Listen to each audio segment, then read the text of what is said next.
Hello, അസ്സലാമു അലൈക്കും. നമസ്കാരം. എന്തൊക്കെയാണ് വിശേഷം? പിന്നെ ഞാൻ നാട്ടിലെത്തി ട്ടോ. ഇനിയിപ്പോൾ കുറച്ച് ദിവസത്തേക്ക് നമുക്ക് ഇവിടുന്നാണ് കുക്കിംഗ്. അപ്പോൾ ഇന്ന് ഞാൻ ഉണ്ടാക്കുന്നത് ഒരു പരിപാടിക്ക് കൊണ്ടുപോകാൻ വേണ്ടിയിട്ടുള്ള കുറച്ച് സാധനമാണ് ട്ടോ.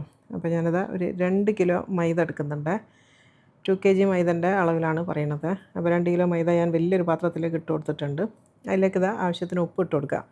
ഒരു 2 ടീസ്പൂണോളം ഉപ്പ് ചേർത്ത് കൊടുക്കുന്നുണ്ട്. പിന്നെ വേണ്ടത് പഞ്ചസാരയാണ്. പഞ്ചസാര ഒരു 4 ടേബിൾ സ്പൂൺ കേട്ടോ. കറക്റ്റ് മെഷറിംഗ് അളവ് ഞാൻ താഴെ കാണിക്കുന്നുണ്ട്. ഞാൻ എല്ലാത്തിലും എടുക്കുന്നത് ഒരു കൈയളവാണ്. അത് കറക്റ്റ് മെഷറിംഗ് അളവ് ഞാൻ താഴെ എഴുതി കാണിക്കുന്നുണ്ട് കേട്ടോ. ഒരു 4 ടേബിൾ സ്പൂണോളം പഞ്ചസാര ചേർത്ത് കൊടുത്തതാണ്. ഇനിയിപ്പോൾ വേണ്ടത് ഇൻസ്റ്റൻറ്റ് ഈസ്റ്റാണ്. പുതിയ ഈസ്റ്റ് ആയിരിക്കണം. ഒരു 3 ടീസ്പൂണോളം ഇൻസ്റ്റൻറ്റ് ഈസ്റ്റ് ചേർത്ത് കൊടുക്കുക കേട്ടോ. 3 ടീസ്പൂൺ ചേർത്താണ്. ഇനിയിപ്പോൾ ഇതിലേക്ക് വേണ്ടത് 2 മുട്ടയാണ്. അത്യാവശ്യം വലിയ സൈസുള്ള മുട്ടയാണിത്. ചെറിയ മുട്ട ആണെങ്കിൽ ഒരു 3 എണ്ണം എടുക്കേണ്ടി വരും. അപ്പോൾ ഞാനിവിടെ 2 എണ്ണമാണ് എടുത്തത്.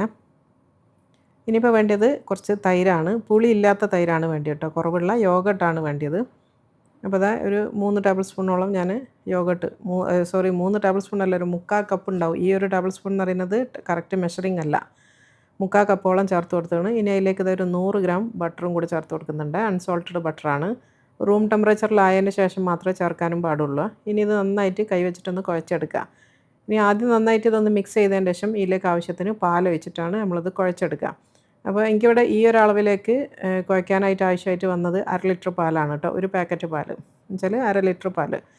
അപ്പം പാലിൻ്റെ അളവ് നമുക്ക് കറക്റ്റ് പറയാൻ വേണ്ടി പറ്റില്ല. നമ്മൾ കുഴയ്ക്കുന്ന പൊടിൻ്റെ ഇതിനൊക്കെ അനുസരിച്ച് കുറച്ച് അങ്ങോട്ടും ഇങ്ങോട്ടൊക്കെ അളവിൽ മാറ്റം വരും.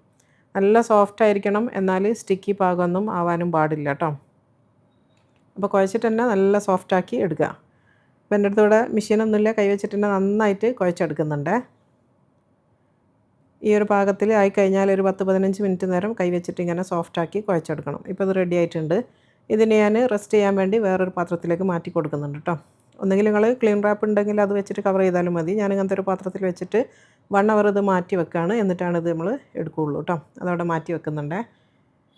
ഇനിയിപ്പോൾ അടുത്തത് കറിക്ക് വേണ്ടിയിട്ടുള്ളതാണ്. ബട്ടർ ചിക്കനാണ് ഉണ്ടാക്കുന്നത്. അപ്പോൾ അതിലേക്ക് വേണ്ടിയിട്ടുള്ള കുറച്ച് ഇഞ്ചി വെളുത്തുള്ളിയൊക്കെ നന്നാക്കി എടുക്കുകയാണ്. അപ്പോൾ ഇഞ്ചി നന്നാക്കി വെച്ചിട്ടുണ്ട്. അതുപോലെ തന്നെ കുറച്ച് വെളുത്തുള്ളിയും. എന്നിട്ട് അത് നന്നായിട്ട് കഴുകി ഒന്ന് അരച്ച് വെക്കണം കേട്ടോ. പേസ്റ്റാക്കി വെക്കണം. പിന്നെ ഇതിലേക്ക് കറിയിലേക്ക് വേണ്ടത് 3 വലിയ സൈസുള്ള ഉള്ളിയാണ് ഞാൻ എടുത്തത്. അത്യാവശ്യം വലിയ സൈസുള്ള 3 ഉള്ളി. അതൊന്ന് അരിഞ്ഞിട്ട് കൊടുക്കണം കേട്ടോ. ഭയങ്കര നൈസായിട്ട് അരിയണമെന്നൊന്നുമില്ല. നമുക്കിത് അരക്കാനുള്ളതാണ്. അപ്പം നിങ്ങൾക്ക് ഇഷ്ടമുള്ള രീതിയിൽ അരിഞ്ഞെടുക്കാം. അപ്പോൾ ഞാനിത് ഒരു നല്ല അത്യാവശ്യം ഇതിൽ തന്നെ നന്നായിട്ട് അരിഞ്ഞെടുക്കുന്നുണ്ട്. അപ്പോൾ 2.5 കിലോ ചിക്കനാണ് ഞാൻ എടുക്കുന്നത് കേട്ടോ. അതിലേക്കുള്ള അളവാണ് ഈ പറഞ്ഞത് മൊത്തം. 2.5 കിലോ ചിക്കൻ ഞാൻ നന്നായിട്ട് ക്ലീൻ ചെയ്ത് ഊറ്റി കൊണ്ടുവന്നതാണ്. ഇനി ഇതിലേക്കൊരു മസാല റെഡിയാക്കണം. അപ്പോൾ ഞാൻ വലിയൊരു പാത്രം എടുത്തിട്ടുണ്ട്. അതിലേക്ക് ഇനി മസാല തേക്കാൻ വേണ്ടി പോവുകയാണ്. ഇനിയിപ്പോൾ ഇതിലേക്ക് നമ്മൾ അരച്ച് വെച്ചിട്ടുള്ള ഇഞ്ചി വെളുത്തുള്ളി പേസ്റ്റ് ഒന്ന് കുറച്ച് ഇതിലേക്ക് ഇട്ട് കൊടുക്കുക. ഒരു 1.5 ടേബിൾ സ്പൂൺ ഞാനിപ്പോൾ ഇതിലേക്ക് എടുക്കുന്നുണ്ട്.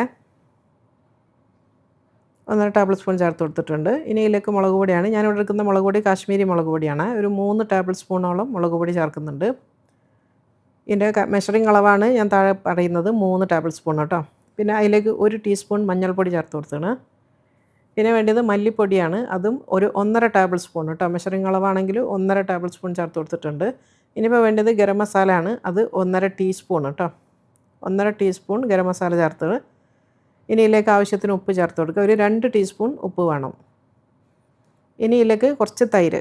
ഇനി തൈര് ഇല്ലയെന്നുണ്ടെങ്കിൽ ലെമൺ ജ്യൂസ് ഒഴിച്ച് കൊടുത്താലും മതി. ഞാനിവിടെ തൈരാണ് ചേർക്കുന്നത് കേട്ടോ. ഇനിയിപ്പോൾ ഇതിലേക്ക് കുറച്ച് കസൂരി മേത്തി.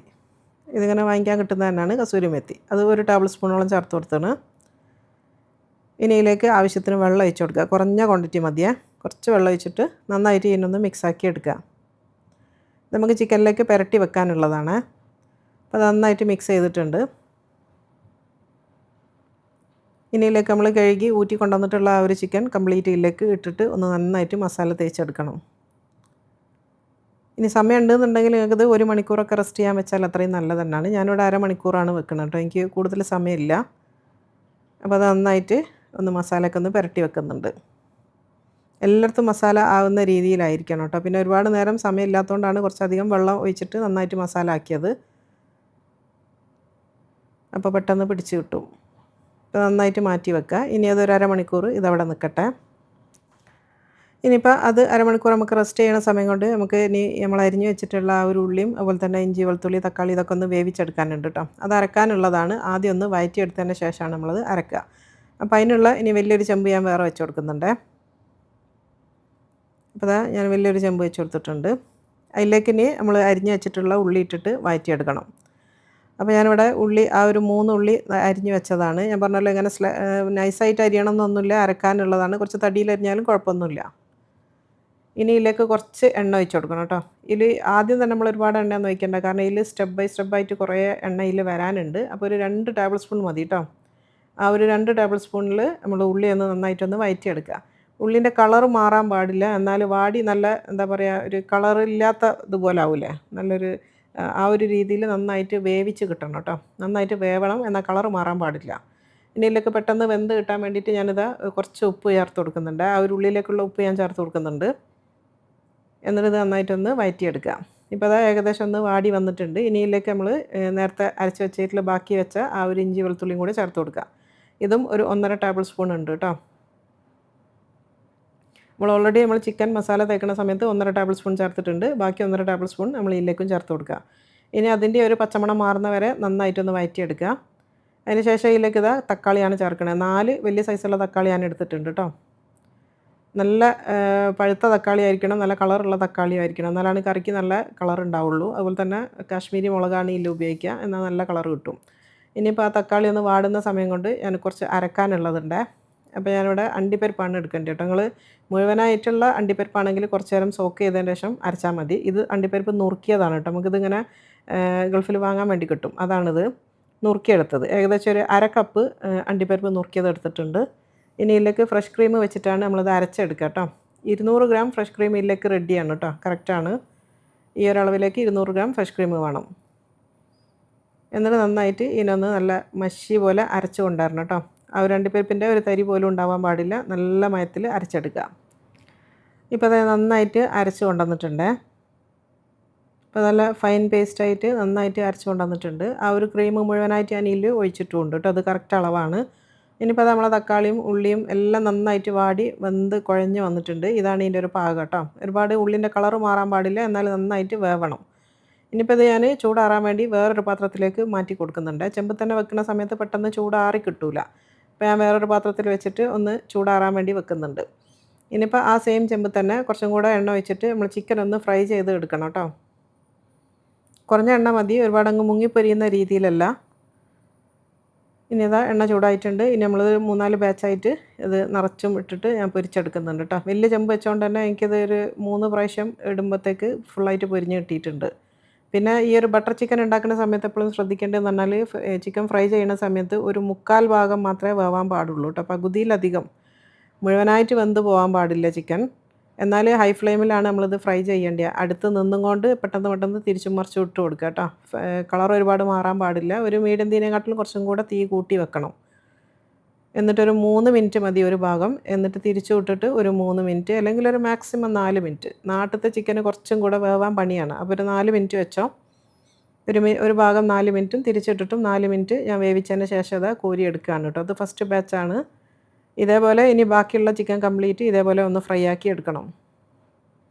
അപ്പോൾ ഈ ഒരു രീതിയിൽ എടുക്കുന്ന സമയത്താണ് ആ ഒരു കറിക്ക് ഒരു പ്രത്യേക ടേസ്റ്റ് വരിക. മുഴുവനായിട്ട് വേവിച്ച് കഴിഞ്ഞാൽ പിന്നെ അതിൻ്റെ ഒന്നും ഇറങ്ങാനുണ്ടാവില്ല കറിയിലേക്ക്.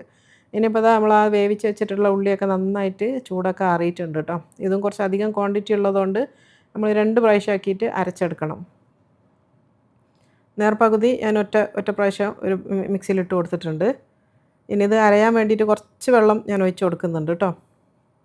ഓരോരുത്തരുടെ മിക്സിക്ക് വ്യത്യാസം ഉണ്ടാവും. ചിലപ്പോൾ നല്ലോണം വെള്ളം ഒഴിച്ചാലായിരിക്കും ചിലരുടെ മിക്സി നന്നായിട്ട് അരയുക. ചിലർക്ക് ചിലപ്പോൾ തീരെ വെള്ളം ഉണ്ടാവില്ല. അപ്പോൾ അതൊക്കെ നിങ്ങളെ ഇഷ്ടത്തിനനുസരിച്ച് നോക്കിയിട്ട് നല്ല ഫൈൻ പേസ്റ്റായിട്ട് അരച്ചെടുക്കുക. അപ്പോൾ അത് നന്നായിട്ട് അരച്ചിട്ടുണ്ട്. ഇതിൻ്റെ ഒരു പാകം കാണിച്ചു തരാം. ഇതുപോലെ ആയിരിക്കണം കേട്ടോ. നല്ല ക്രീമി ടെക്സ്ചറിലാണ് വേണ്ടത്. തീരെ ഒരു തരി പോലും ഉണ്ടാവാൻ പാടില്ല. ഈ ഒരു രീതിയിൽ അരച്ചെടുക്കണം. ഇനി ഇത് അരച്ചത് ഞാൻ വേറൊരു പാത്രത്തിലേക്ക് മാറ്റുന്നുണ്ട്. എന്നിട്ട് ഇനി സെയിം മറ്റേ ബാക്കിയുള്ള പകുതിയും കൂടെ ഇതേപോലെ തന്നെ അരച്ചെടുക്കണം. ഒരു തരി പോലും ഇല്ലാണ്ട് നല്ല പേസ്റ്റായിട്ട് ഇതേപോലെ ക്രീമി ആയിട്ട് അരച്ചെടുക്കുക. ഇനിയിപ്പോൾ അതാ മൊത്തത്തിൽ ഞാൻ അരച്ച് മാറ്റിയിട്ടുണ്ട്. ആ സെയിം ചെമ്പ് തന്നെ ഞാൻ ആ എണ്ണയൊക്കെ മാറ്റി ചെമ്പ് കഴുകി കൊണ്ടുവന്നതാണ് കേട്ടോ. ആ എണ്ണ ഇനി എടുക്കുന്നില്ല. ഇനി നമ്മളെ മെയിൻ സാധനം എന്ന് പറയുന്നത് ബട്ടറാണ്. അൺസോൾട്ടഡ് ബട്ടറാണ്. അപ്പോൾ ബട്ടർ ഇട്ട് കൊടുക്കുക. ഇതിലേക്കൊരു 200 ഗ്രാം വരെ ബട്ടർ വേണ്ടി വരും കേട്ടോ. അപ്പോൾ നിങ്ങൾ നോക്കുക. ഞാൻ ഇതിൽ 100 എടുത്തിട്ടുള്ളൂ. ശരിക്കും കണക്ക് പറയുകയാണെങ്കിൽ ഒരു 200 ഗ്രാം ബട്ടർ ഇതിൽ ചേർക്കണം. പക്ഷേ ഒരുപാടങ്ങ് ഇതാവണ്ടെന്ന് വിചാരിച്ചിട്ടാണ് ഞാൻ ബട്ടർ കുറച്ചത് കേട്ടോ. അപ്പോൾ 200 ഗ്രാം ബട്ടർ കറക്റ്റാണ് അളവ്. ഞാൻ 100 ഗ്രാം ബട്ടറാണ് ഇട്ട് കൊടുത്തത്. ഇനി അതൊന്ന് ചൂടാകുന്ന സമയത്ത് കുറച്ച് പട്ട, ഗ്രാമ്പു, ഏലക്കായ് ഇത്രയും സാധനങ്ങൾ ചേർത്ത് കൊടുക്കുക. ഒരു 5-8 മതി കേട്ടോ. കുറച്ച് പട്ടയും ഗ്രാമ്പു ഏലക്കായും. അത് മൂന്നും കൂടി ഒന്ന് പൊട്ടിയെന്ന് കണ്ടാൽ അതിലേക്ക് നമ്മൾ അരച്ച് വെച്ചിട്ടുള്ള പേസ്റ്റ് ചേർത്ത് കൊടുക്കുക. ആ ഉള്ളിൻ്റെ മസാലക്കൂട്ടാണിത്. ഇനി ഇത് നന്നായിട്ടൊന്ന് വഴറ്റിയെടുക്കണം കേട്ടോ. ഈ ഒരു ബട്ടറിൽ നന്നായിട്ട് വഴറ്റിയെടുക്കുക. ഓൾറെഡി ഇത് നന്നായിട്ട് വെന്തതാണ്. പക്ഷെ എന്നാലും ഈ ഒരു ബട്ടറിൽ നമ്മളിങ്ങനെ നന്നായിട്ട് വഴറ്റിയെടുക്കുന്ന സമയത്താണ് നല്ലൊരു ഫ്ലേവർ വരിക. ഇനി ഇതിൻ്റെ കൂടെ തന്നെ നമ്മൾ കുറച്ച് പൊടികളും കൂടി ചേർക്കാനുണ്ട്. അപ്പോൾ അത് ആദ്യം തന്നെ ഞാൻ മല്ലിപ്പൊടിയാണ് ചേർക്കുന്നത്. ഇതിൻ്റെ അളവ് പറയുകയാണെങ്കിൽ ഒരു 2 ടേബിൾ സ്പൂൺ മല്ലിപ്പൊടി ചേർത്ത് കൊടുത്തണേ. ഇനിയിപ്പോൾ മുളക് പൊടി വേണം. ഞാനിവിടെ കാശ്മീരി തന്നെയാണ് ചേർക്കുന്നത്. അതും ഒരു 2 ടേബിൾ സ്പൂൺ തന്നെ ചേർത്ത് 2 അല്ല 3 ഉണ്ടാവും കേട്ടോ. അത് 3 ടേബിൾ സ്പൂൺ മുളക് പൊടി, ഒരു 1/2 ടീസ്പൂൺ മഞ്ഞൾപ്പൊടി. ഇത് പെരുംജീരകത്തിൻ്റെ പൊടിയാണ്. അതൊരു 2 ടീസ്പൂൺ ചേർത്ത് കൊടുക്കുന്നുണ്ട്. പിന്നെ വേണ്ടത് ചെറിയ ജീരകം, ക്യുമിനാണ്. അത് 1 ടീസ്പൂൺ മതി കേട്ടോ. ഇത്രയും പൊടികൾ ചേർത്തതിന് ശേഷം നന്നായിട്ട് വഴറ്റി എടുക്കുക കേട്ടോ. ഈ പൊടികൾ വേണമെങ്കിൽ നിങ്ങൾക്ക് ഉള്ളി വഴറ്റുന്ന സമയത്ത് അതിൽ ചേർത്തിട്ട് ഇതേപോലെ അരച്ചെടുക്കുക. പക്ഷേ എനിക്ക് കുറച്ചും കൂടെ ബെറ്റർ ആയിട്ട് തോന്നുന്നത് ഇങ്ങനെയാണ് കേട്ടോ. കുറച്ച് ടേസ്റ്റിൽ വ്യത്യാസം ഉണ്ടാവും ഇങ്ങനെ ചെയ്യുന്ന സമയത്ത്. ഇനി ഇത് നന്നായിട്ടൊരു ഹലുവ പാകത്തിൽ എന്താ പറയുക നന്നായിട്ട് വഴറ്റിയെടുക്കണം. ഇങ്ങനെ ഉരുട്ടണ സമയത്ത് അങ്ങനെ ഒരേ രീതിയിലായിട്ട് വരണം. എണ്ണയൊക്കെ തെളിയണം. ഇപ്പോൾ അത് നന്നായിട്ട് ഞാൻ വഴറ്റിയെടുത്തിട്ടുണ്ട്. ഇതിപ്പോൾ ഞാൻ കാണിച്ചു തരാം. ഇങ്ങനെ ഇളക്കുന്ന സമയത്ത് എണ്ണ സൈഡിൽ തെളിയും. എന്നാലും ഇങ്ങനെ അതാ ഒറ്റ പാകത്തിൽ വരുന്ന കണ്ടില്ല. ഒരു ഉരുള പോലെ ആയിട്ട് ഈ ഒരു രീതിയിലാവണ വരെ നന്നായിട്ട് വഴറ്റിയെടുക്കണം. ഇങ്ങനെ ആവണമെങ്കിൽ കുറച്ച് സമയം ഇതേപോലെ വഴറ്റിയെടുക്കണം കേട്ടോ. എന്നാലാണ് ഇത് ഈ രീതിയിലായിട്ട് വരിക. ഇനി ഇതിലേക്ക് നമ്മൾ ഫ്രൈ ചെയ്ത് വെച്ചിട്ടുള്ള മൊത്തം ചിക്കൻ ഇതിലേക്ക് ചേർത്ത് കൊടുക്കുക. ഇതൊരുപാട് ഗ്രേവി ഉള്ള ഒരു കറിയല്ല കേട്ടോ. ആവശ്യത്തിന് ഗ്രേവി ഉണ്ടാവും. എന്നാൽ ഒരുപാട് ലൂസായിട്ടുള്ള കറിയല്ല. ഇനി ഇതിലേക്ക് നമ്മൾ ആ ഒരു മിക്സി കഴുകിയ വെള്ളം ഒഴിച്ച് കൊടുക്കുക കേട്ടോ. എത്ര ഗ്രേവി വേണം അതിനനുസരിച്ച് നിങ്ങൾക്ക് വെള്ളം ഒഴിച്ച് കൊടുക്കുക. എന്നിട്ട് ഇത് നന്നായിട്ട് മിക്സ് ചെയ്ത് എടുക്കുക. അപ്പോൾ അത് നന്നായിട്ട് മിക്സ് ചെയ്ത് കൊടുക്കുന്നുണ്ട്. വെള്ളം പോരാൻ തോന്നുകയാണെങ്കിൽ ഇനിയും നിങ്ങൾക്ക് വെള്ളം ചേർത്ത് കൊടുക്കുക കേട്ടോ. വെള്ളം എത്ര ചേർത്താലും ഈ ഒരു കട്ടി തന്നെ എപ്പോഴും ഉണ്ടാവും. കാരണം ഓൾറെഡി നമ്മളെല്ലാം അരച്ച പേസ്റ്റ് പോലെ ആക്കിയത് കൊണ്ട് തന്നെ നല്ല കട്ടിക്ക് തന്നെയാണ് ഈ ഒരു ഗ്രേവി ഉണ്ടാവുക. ഇനി ഇതാ തിളക്കാൻ തുടങ്ങിയിട്ടുണ്ട്. മൂടി വെച്ചിട്ട് 15 മിനിറ്റ് ഒന്ന് വേവിച്ചെടുക്കാം. ഇപ്പോൾ അതാ 15 മിനിറ്റ് ഞാൻ ഒരു മീഡിയം തീയിലിട്ടിട്ട് വേവിച്ചെടുത്തിട്ടുണ്ട്. അതിൻ്റെ ഇടയിൽ ഞാൻ ഇളക്കി കൊടുത്തിട്ടുണ്ട് കേട്ടോ. കുറച്ച് ഇടയ്ക്കിടയ്ക്കൊന്ന് ഇളക്കി കൊടുത്തിട്ടുണ്ട്. ഇനി ഇതിലേക്ക് നമ്മൾ ആദ്യം അരച്ച അണ്ടിപ്പരിപ്പും ആ ഒരു ഫ്രഷ് ക്രീമുമാണിത്. ആ ഒരു അണ്ടിപ്പരിപ്പും ഫ്രഷ് ക്രീമും കൂടെ ചേർത്ത് കൊടുക്കുക. ഇനി ആ മിക്സിയിലേക്ക് കുറച്ചും കൂടെ വെള്ളം ഒഴിച്ചിട്ട് നന്നായിട്ട് കഴുകി ഒഴിച്ച് കൊടുക്കുക. ഇനി ഇതും ഒന്ന് നന്നായിട്ടൊന്ന് തിളപ്പിക്കണം കേട്ടോ. നന്നായിട്ട് മിക്സ് ചെയ്തതിന് ശേഷം നന്നായിട്ടൊന്ന് തിളക്കണം. ഒരു 2 മിനിറ്റോളം ഒന്ന് തിളപ്പിച്ചെടുക്കണം. കാരണം എന്താണെന്ന് വെച്ചാൽ ആ ഒരു അണ്ടിപ്പരിപ്പിൻ്റെ ആ ഒരു പച്ച ടേസ്റ്റ് ഉണ്ടാവും. അപ്പോൾ അതൊന്ന് നന്നായിട്ട് ഇതിലേക്ക് ബ്ലെൻഡായിട്ട് കിട്ടണമെങ്കിൽ നമ്മൾ കുറച്ച് നേരം തിളപ്പിക്കണം. ഇനി ഇതിലേക്ക് ലാസ്റ്റ് ചേർക്കുന്നതാണ് കുറച്ചും കൂടെ ഗരം മസാല, അതുപോലെ തന്നെ കുറച്ച് കസൂരി മെത്തി. ഒരു ടേബിൾ സ്പൂണോളം കസൂരി മെത്തി ഞാൻ പിന്നെ ഇതിൽ ചേർത്ത് കൊടുക്കണ്ടേ. ലാസ്റ്റ് കുറച്ച് ഗരം മസാലയും കസൂരി മെത്തിയും കൂടി ചേർത്തിട്ട് ഒന്നും കൂടെ ഒന്ന് മിക്സ് ചെയ്ത് കൊടുക്കുക.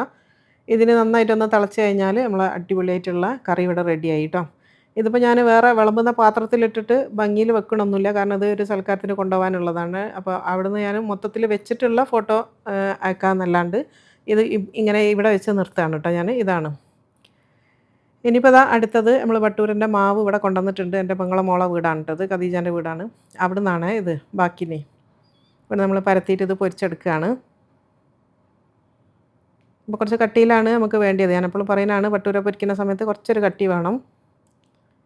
എന്നിട്ട് 4ആയിട്ട് മുറിച്ചതിൻ്റെ ശേഷം നമ്മൾ ചൂടായ എണ്ണയിലിട്ടിട്ട് പൊരിച്ചെടുക്കുക. ബട്ടൂര പൊരിക്കുന്ന സമയത്ത് നല്ല ഹൈ ഫ്ലെയിം ആയിരിക്കണം. അതേപോലെ തന്നെ നമ്മൾ പരത്തുന്ന സമയത്ത് ഒരുപാട് അങ്ങനെ നൈസായിട്ട് പരത്താനും പാടില്ല. ചെറുതായിട്ടൊരു തടി ഉണ്ടാവുകയും വേണം. അപ്പോൾ അത് നന്നായിട്ട് മുറിച്ചെടുത്തിട്ടുണ്ട്. ഇനി ഇത് ഓരോന്നും നമ്മൾ ചൂടായ എണ്ണയിലേക്ക് ഇട്ടിട്ട് പൊരിച്ചെടുക്കുക.